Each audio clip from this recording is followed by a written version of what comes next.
আসসালামু আলাইকুম ওয়া রাহমাতুল্লাহ।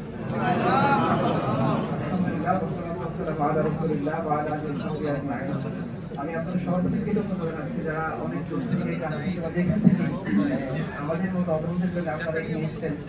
যেই হচ্ছে ইলেকট্রনিক মিডিয়া বলুন আমাদের দিনদার ভাই অর্থাৎ যেই হোক আপনার সাথে আমার সম্পর্ক ধন্যবাদ রাখবো। এই যে আপনি মুসলমান হিসেবে আরেক মুসলমানের বিপদে এগিয়ে আসছেন, এই জন্য আমি ব্যক্তিগতভাবে ভাইদের পক্ষ থেকে সবার পক্ষ থেকে আন্তরিক কৃতজ্ঞতা জানাচ্ছি।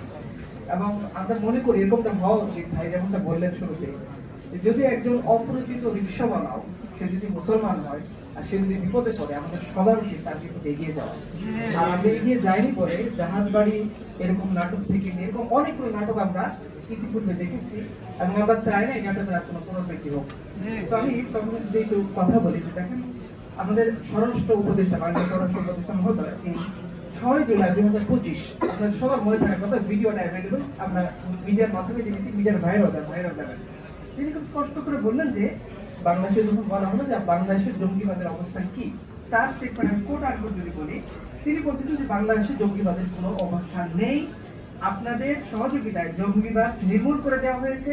গত 10 মাসে আপনারা কোন জঙ্গিবাদের ইনফরমেশন দিতে পেরেছেন কি? আগে জঙ্গি ছিল, আপনারা ইনফরমেশন দিয়েছেন, এখন নেই, আপনারা ইনফরমেশন দেন না। এটা হলো আমাদের স্বরাষ্ট্র উপদেষ্টার স্টেটমেন্ট। আমি আরেকজন পুলিশের ডিএমপি কমিশনার শেখ মোহাম্মদ সাজ্জাদ আলী সাহেবের 1 জুলাই 2025 একটা স্টেটমেন্ট আমি যদি বলি, রাজধানীতে সাংবাদিকরা তাকে প্রশ্ন করেছেন যে বাংলাদেশে কোনো জঙ্গি আছে কি? তিনি বলছেন বাংলাদেশে কোনো জঙ্গি নাই, তবে বাংলাদেশে আছে ছিনতাইকারী। তিনি বলতেছেন যে জঙ্গি নাই, তবে এই ধরনের জঙ্গি নাটক আওয়ামী লীগের আমলে খেলা হয়েছে এবং তাকে প্রশ্ন করা হয়েছে বলি আর্টিকেলের ব্যাপারটা, তিনি সেটা অবশ্যই এড়িয়ে গিয়েছেন। তাহলে আমাদেরকে আপনারা বলেন, যারা সাংবাদিক ভাইরা আছেন, আমাদের উপস্থিত ভাইরা আছেন, আমরা 1 তারিখ 6 তারিখ স্টেটমেন্ট পেলাম জঙ্গিবাদ নেই, 27 দিনের মধ্যে জঙ্গিবাদ এত বাম্পার করো কে বললো?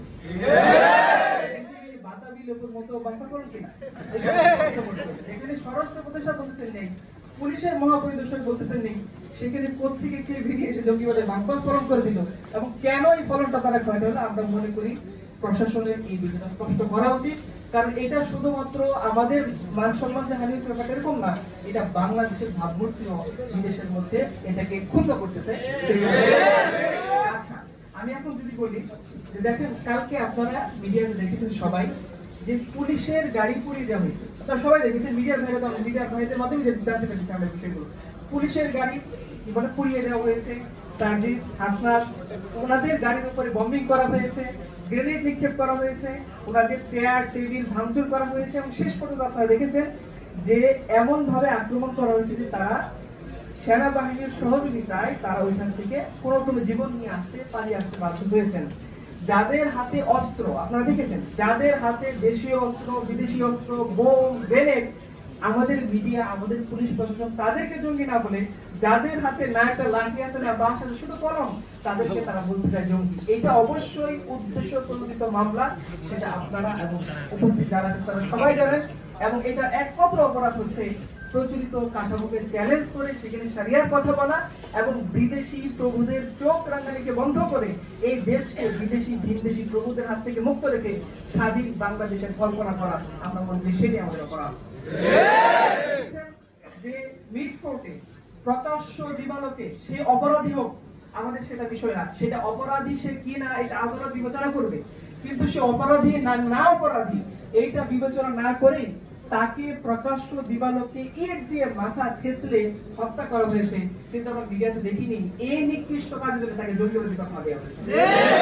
আমরা দেখেছেন, আপনারা দেখেছেন যে ইয়ের আমলে এই আমাদের বর্তমান যে কেয়ারটেকার গভর্নমেন্ট বা ইন্টারিম গভর্নমেন্ট তারা আসার পরে জায়গায় জায়গায় হত্যাকাণ্ড করেছে। আপনারা দেখেছেন চাঁদা না দেওয়ার অপরাধে গৃহবধূকে ধর্ষণ করে সেই ভিডিও ছেড়ে দেওয়া হয়েছে।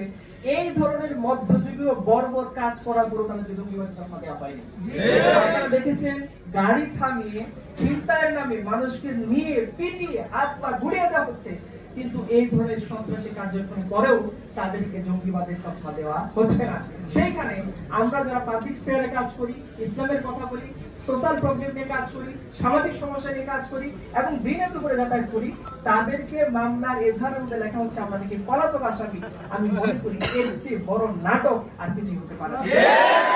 আপনারা দেখেছেন যে আমাদের পুলিশের যিনি মামলা করেছেন আব্দুল মান্নান সাহেব, তার সবকিছু ডিটেলস ওই মামলার এজাহারের মধ্যে আপনারা দেখে নেবেন। তাকে যখন প্রশ্ন করা হলো, আমাদের ভাইয়েরা অনেকে প্রশ্ন করেছেন, গিয়েছেন সরাসরি ফোন করে মুফতি শামসুজ্জোহা আসরাফি সাহেব এবং আর অনেকে কথা বলেছেন। তাকে জিজ্ঞাসা করা হয়েছে, আপনি তাদেরকে চেনেন? বলে আমি চিনি না। এই জন্য আপনারা মামলার রেজাল্টটা আমাদের কাছে আছে, কেউ চাইলে নিতে পারবেন। পিতা অজ্ঞাত, সার অজ্ঞাত, জেলা অজ্ঞাত, উপজেলা অজ্ঞাত। যে পুলিশ জানেই না এই আসামির পরিচয় কি, তাকে আপনারা পলাতক আসামি বানিয়ে জঙ্গি মামলায় কিভাবে রাখছেন? যে পুলিশ জানে না আসামি বাবির নাম কি, আসামি কোথায় থাকে, আসামি কি, বলা হচ্ছে তাকে ছবি পাওয়া গেছে। আমি যদি আজকে বলি যে আব্দুল মান্নান সাহেবের সাথে হাসিনার ছবি পাওয়া গেছে, তিনি ফেসিলিটি বানানো যায়।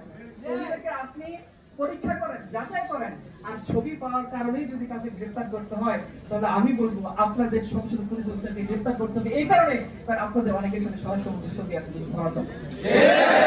বিগত বিষয়ের সুস্থ আইন আদালতের ভাষা যদি আমরা ইসলামিক কথাটা অ্যাভয়েড করেও যাই, স্বাভাবিক যেটা আইনের ভাষা, সেই ভাষাগুলো আমাদের ক্ষেত্রে প্রয়োগ করা হয়নি।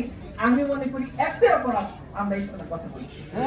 আপনারা দেখেছেন রিসেন্ট জাতিসংঘ এমন শর্ত আরোপ করেছে, আপনারা দেখেছেন যে সমকামী পার্টনার নিয়ে সেই দেশে আসতে চায়। আপনারা দেখেছেন পত্রিকা এসেছে, বাংলাদেশ কোন প্রকার শর্ত আরোপ করতে পারবে না, এইভাবে তারা এই দেশে অফিস খুলবে।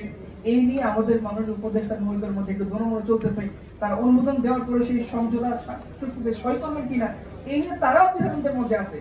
যেখানে আমাদের স্বয়ং উপদেষ্টারা দ্বিধাদ্বন্দ্বের মধ্যে আছে। এবং বাণিজ্য উপদেষ্টার বিষয়টা আপনারা দেখেছেন, তিনি বলতেছেন যেমন চুক্তি প্রকাশ করা যাবে না। তো আমি মনে করি সামগ্রিক বিষয় নিয়ে রাষ্ট্রীয় জুলুম বলেন, সামাজিক জুলুম বলেন, পারিবারিক জুলুম বলেন, সব ক্ষেত্রে ইসলামপন্থীরা সবার আগে থাকে। এই জন্য আমি মনে করি অপরাধীরা ইসলামপন্থীদেরকে গলার কাটা মনে করে এই জঙ্গি কার্ড দিয়ে তাদেরকে বিরত করে রাখতে চায়। ইনশাআল্লাহ আমরা জুলুমের বিরুদ্ধে কথা বলি, ইনসাফের পক্ষে কথা বলি। এই জঙ্গি জুজুর ভয় দেখে আমাদের কার্যক্রম স্তব্ধ করা যাবে না। ইনশাআল্লাহ বলবো, যেভাবে আমরা জুলাই বিপ্লবে অংশ নিয়েছিলাম, এইভাবে আমরা অন্যায় বিরুদ্ধে প্রত্যেকটি জায়গায় আমরা সামনে সামনে থাকবো। ইনশাআল্লাহ আমরা দেখবো না আমাদেরকে কি ত্যাগ দেওয়া হয়েছে, কারণ সমাজের মানুষ জানে বন্যার্থ অবস্থায় ইসলামপন্থীরা আগে এগিয়ে যায়, কেউ ধর্ষিত হলে ইসলামপন্থীরা আগে এগিয়ে যায়, কেউ বিনা কারণে মামলাগ্রস্ত হলে ইসলামপন্থীরা আগে এগিয়ে যায়। এইভাবে ইসলামপন্থীরা নিজের জীবনে রিস্ক নিয়ে হলেও এই কওম, এই জমি, এই দেশের সার্বভৌমত্বের জন্য তারা কাজ করে যাবে ইনশাআল্লাহ।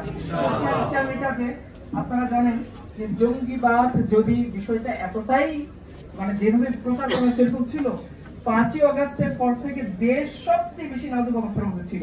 দেশে আইন শৃঙ্খলা বাহিনী ছিল না, থানাগুলোর অবস্থা ভালো ছিল না, অস্ত্রগুলো লুট হয়ে গিয়েছিল। যদি সত্যিকার অর্থে জঙ্গি জুজু বলে কিছু থাকতো, তাহলে ওই সময় তারা আক্রমণ করতো।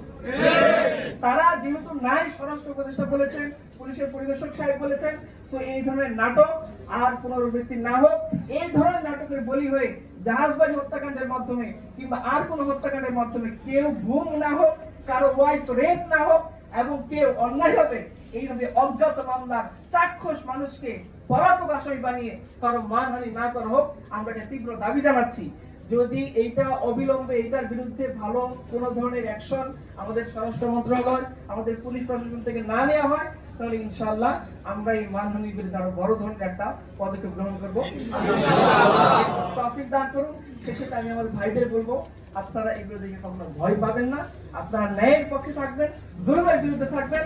যেখানে হোক আমাদের বুঝাইতে হবে আমাদের ইসলাম আমাদেরকে এমন আইডিওলজি দেয় যে কখনো জালিমকে দেখে ভয় পায় না, চোখে চোখ রেখে বলতে পারে যে তুমি এটা অপরাধ করেছো, অন্যায় করেছো। এবং যে ইসলামপন্থীরা হাসিনা রেজিমের আমলে চরম জুলুম সহ্য করে তারা এই শাসনের সামনে মাথা উঁচু করে দাঁড়িয়েছিল, আমরা আশা করি ইন ফিউচার যদি আরো বড় জুলুম আসে, আমরা সেই জুলুমের সামনেও মাথা উঁচু করে দাঁড়িয়ে আমরা আমাদের আইডিওলজির কথা বলেই যাবো। আল্লাহ আমাদের তৌফিক দান করুন। আলহামদুলিল্লাহ রাব্বিল আলামিন।